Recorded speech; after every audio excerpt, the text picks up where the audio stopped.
my blood, with every breath in my lungs. Won't stop until I'm phenomenal.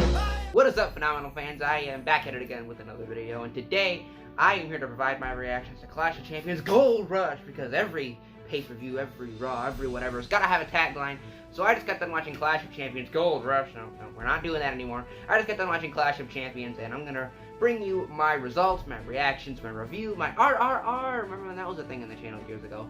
Anyways, I'm going to bring my results, my reactions, tell you what I think about it, tell you what happened, so let's dive right into it. We started the kickoff show, which I didn't watch because my Detroit Lions were winning for once. Woohoo! I'm happy about that. I'm going to wake up in a good mood tomorrow. But on the kickoff show, Cesaro and Shinsuke Nakamura, they defeated Lucha House Party, retained the Smackdown tag titles. Was it a good match? I don't know. We've seen it like 9,000 times in the past couple months, but Cesaro and Nakamura are still champions. Good stuff. We open up the main card with the match from a pure, match standpoint, the match I'm most excited for. The triple threat ladder match. We have Jeff Hardy, we have Sami Zayn, and of course we have AJ Styles in a ladder match for the Undisputed Intercontinental title. And this is such a good ladder match. This was just, especially for a PG WWE, there is lots of good ladder bumps. AJ's throwing Sami Zayn around into ladders. Sami Zayn's hitting moonsaults. He's hitting exploders onto the ladder.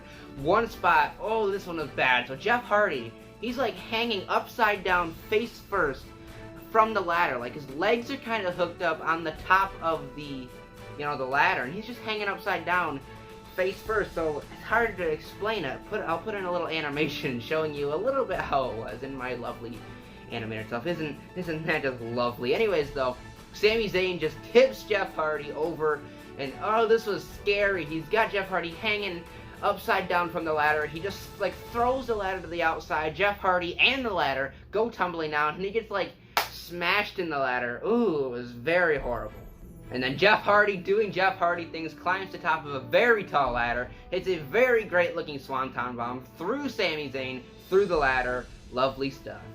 And oh man, this ending, if you haven't seen the ending already, I highly suggest watching it on YouTube or whatever, but Sami Zayn reveals that in his little flannel entrance jacket thing he's got laying on the announce table, he's got 2 pairs of handcuffs.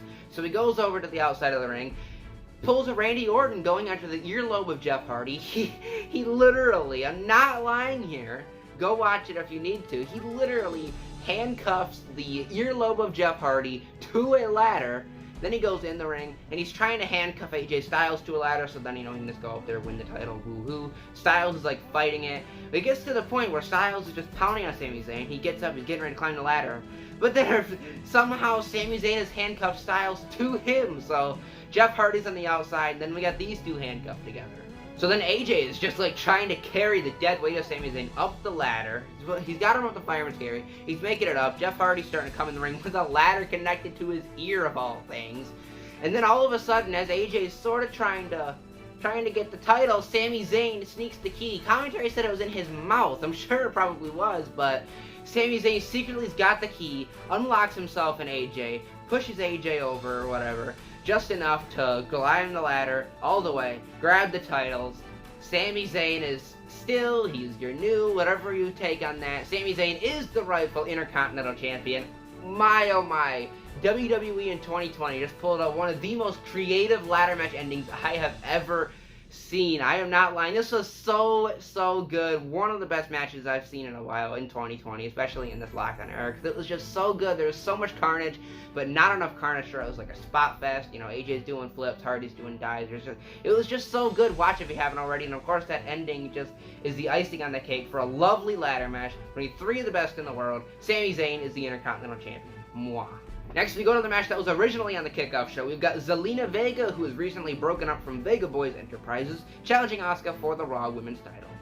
This match obviously wasn't going to be a 5-star classic, but, it was fun stuff. It probably didn't even go 10 minutes, but, solid action between these two. There's a very nice ending sequence. It was just some, proper wrestling ending. Asuka turns it into the Asuka lock, tappy, tappy, tap.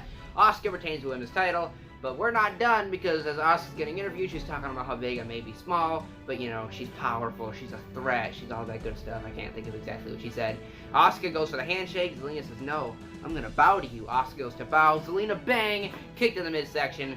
We're not done. We're getting Asuka Vega again. I don't really want to see that again. I don't want to see Vega by herself in a singles run, because although that'd be fine, she just put her with Andrade, please. Put her with Andrade or Angel. Just please, but nonetheless, Asuka retains the title in a pretty decent match. Next up in a match we have probably at least seen 9,487.17 times, Bobby Lashley and Apollo Crews for the United States title. Wahey!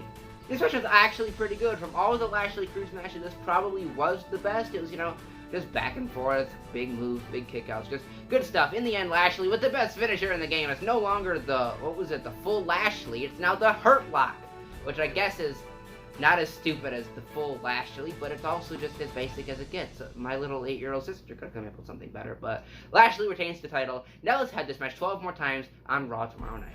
And speaking of matches we've seen 984,417 times, we got the Street Profits defending the Raw Tag Team titles against Andrade and Angel Garza. And again, this was a good little match while it lasted, because this match could have went longer and probably was supposed to go longer, but if you didn't see it, there was a very botched ending. We'll get to the ending in a second, but there was a spot where Angel Garza hit the Spanish Fly on Montez Ford, and it just didn't look good. It looked like Angel had hooked Montez the wrong way or something. It was just a rough-looking Spanish Fly, and it turns out Garza may have injured himself on that Spanish Fly, so we get to the point where Montez hits his spinebuster thingy that usually is followed by a big ridiculous splash from Montez Ford. But Dawkins goes into the cover, ref counts 3, but Andrade, obviously, it's clear as day, he kicks out at 2, and we got us a rushed ending. Don't you love it?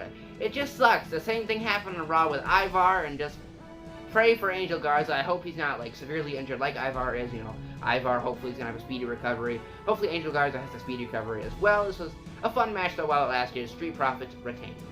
And after this match, we had a big announcement actually. The WWE Draft is returning. The October 9th SmackDown and the October 12th Raw, which is what, 2 weeks? 2-some weeks, I think. Roughly, the draft is back, so this should be fun. It's probably gonna give them a little ratings boost, freshen things up, so just lovely stuff. Next up, it's for the SmackDown Women's title. It's Bayley versus Nikki Cross. No, it's not, because of the Rona, the COVID. It's gotta ruin everything. If you don't know, there was a little outbreak in the NXT, with the Performance Center trainees and all that stuff that found its way to Raw and SmackDown, so the card is all wishy-washy and it's been changed up. We didn't get the women's tag title match at all because of this, and Nikki Cross is unable to compete as well. So we are getting Bayley issuing an open challenge to anybody, and as she thinks she's about to win, get her hand raised, yada yada yada, Asuka comes out, because who else are you gonna have come out? No Bianca Belair, or just no other person. We're gonna have Asuka. These two just have a little back and forth match. It's only 5 minutes. Bayley gets herself disqualified. Woohoo! This was just, it was rushed. I'm not going to hate on her for it just because, it's something they barely had time to plan for. It wasn't the original plans to begin with. But then Sasha comes from behind. This seemed like it was probably planned. Sasha comes from behind, attacks Bayley with a chair, tries, do to Bayley what Bayley did to her. Bayley escapes, so are we going to get it at Hell in a Cell? I want to see it in a Cell match, but I also want to see this go all the way till WrestleMania, because I want to see Sasha win the Rumble. So I'm making a prediction now. Somehow Sasha and Bayley get split up from each other in the draft. Therefore, Bayley can get out of facing Sasha, extending the storyline, which should be really fun. But nonetheless, Bayley retains her title by disqualification. Next up, it is the ambulance match for the WWE Championship. We've got Drew McIntyre versus Randy Orton. So early on in the match, Randy Orton's looking for the pump kick right away in the ring. All of a sudden, we see a hand, and I was thinking, oh, that's Keith Lee. And then I'm like, oh, no, that's definitely not Keith Lee, skin color difference. And I'm like, oh, it's T-Bar from Retribution. The loveliest name of all time. But no, it's the Big Show. Big Show's back. First time we've seen him in probably about a month and a half or so since Randy beat him up. Big Show chokeslams Randy Orton through the announce table. So we work our way backstage. Orton and McIntyre are brawling and catering and stuff. And all of a sudden, it's Christian. There's number 2. Christian's back. He beats Randy Orton. He throws him in a big old turkey tray, whatever it was. So Christian's back. Big Show's back. Who's next? So they work their way back to the ambulance, and man, we got another windshield spot. There's been so many windshield spots. Sheamus started, and we're on to you, Sheamus. This is probably the 4th windshield spot in the past month. Orton just slams McIntyre onto the front windshield. McIntyre's all bloody, and man, that was brutal. But Orton's on top of the ambulance. He's looking for that pump kick again. All of a sudden, Shawn Michaels is here. There's number 3. Sweet chin music throws Orton off the ambulance through a pile of tables or just equipment or whatever. But the Heartbreak Kid is back. Then out in front of the ambulance, well, technically behind the ambulance, but whatever, Drew McIntyre hit the Claymore, gets ready for Orton in the ambulance, closes the door. He's like, no, we're not done yet. punt kick that kind of doesn't connect, but, you know, it's good enough. Punt kick, slams the ambulance door shut, Drew McIntyre wins, and then we pan over to the front seat. This was incredible. Ric Flair's in the front seat. He's promising not to drive over the speed limit. Woo! Ric Flair is driving away, so perfect ending to the storyline. I really enjoyed that. You can argue it made Drew McIntyre look weak, but not really. The Ric Flair part, though, was the best part of this show. It was just incredible. Woo! There's main event time. From a storytelling perspective, the match I'm most excited for. It's Jey Uso, of all people, challenging Roman Reigns for the Universal Championship.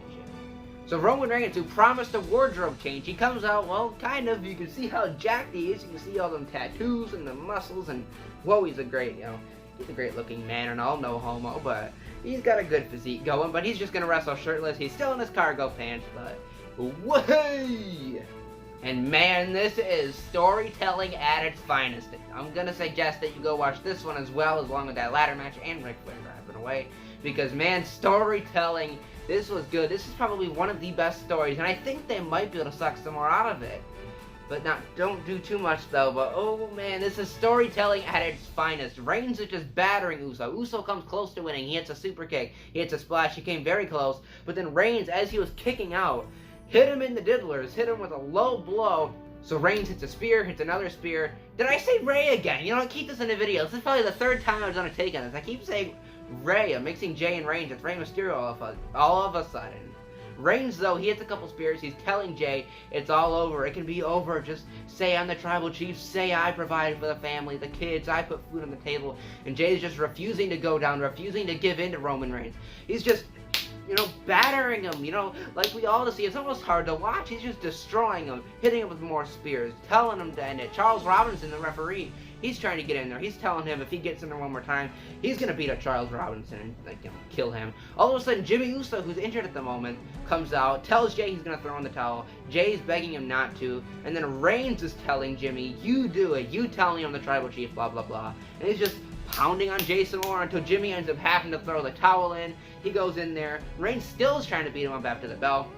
Takes cover, covers the head, helps Jey out, he throws in the towel. And Jey Uso, he actually came out with I don't know what it's called, and I'm not gonna try to be, racially insensitive or whatever, but he comes out with one of them, boa type things, of his Samoan heritage. Reigns takes that, puts it around his neck, and Roman Reigns is the tribal chief. He's the heel of Smackdown Live. Oh my gosh, this was storytelling at its finest.